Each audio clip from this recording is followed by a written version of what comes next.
j'arrive à Chef, à Aslan, 6 h du matin, pour prendre un taxi pour rentrer à Oran.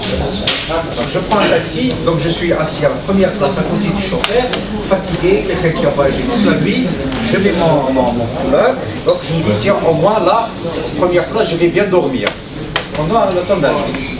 Pendant le trajet, un vieux monsieur commence à chanter des vieux chants populaires. On va parler un peu du festival de Cantaor. Oui. Est-ce que vous pouvez nous parler de votre participation et surtout de l'ambiance qui règne? Ah oui, une ambiance merveilleuse. Moi, c'est toujours pour moi un plaisir de venir de raconter des histoires à Oran, parce que dans chaque regard de femmes, d'enfants, d'hommes, enfin du public, je retrouve d'autres contes que je dois raconter. Dans tout le regard, je sais qu'ils sont en train de m'écouter ce conte, mais je sais qu'ils disent ah si un jour il veut nous raconter tel conte. Je sais que dans leurs yeux, donc c'est une magie que je ne peux pas décrire. Moi j'invite nos amis peut-être tout simplement à venir vivre ce moment. Parce que aucune parole ne peut peut-être remplacer ces moments forts où ce festival il investit un petit peu toute la ville d'Oran.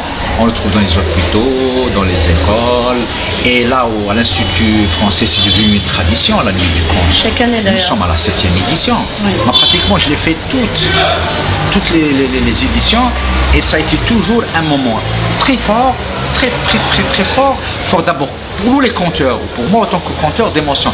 Donc venir à Oran, c'est d'abord se préparer ailleurs.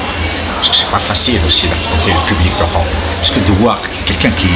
C'est un public très exigeant. Ah oui, donc il faut bien préparer sa recette. Et moi je suis toujours content de revenir au festival, et surtout cette année qui se tient sous sous le slogan une histoire à partager. D'accord. Donc voilà, ce n'est pas une histoire, on va partager plusieurs histoires. Oui. Inch'Allah. Non, le monsieur assureur, c'est un conte, c'est un récit de vie en quelque sorte.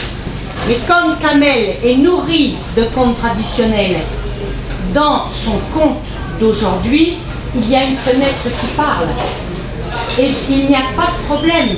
Tu vois, on ne se dit pas, ça se peut pas.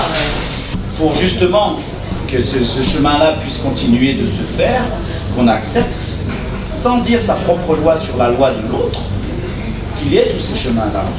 Il y a des règles en chaque chose mises en place par nous. Moi, je sais que par exemple, je ne suis pas un oiseau, même quand je monte dans un avion. Je suis juste un mec dans un avion. C'est une règle, c'est vrai ou pas? Sauf quand je rêve, quoi. Et quand je rêve, je fais un oiseau.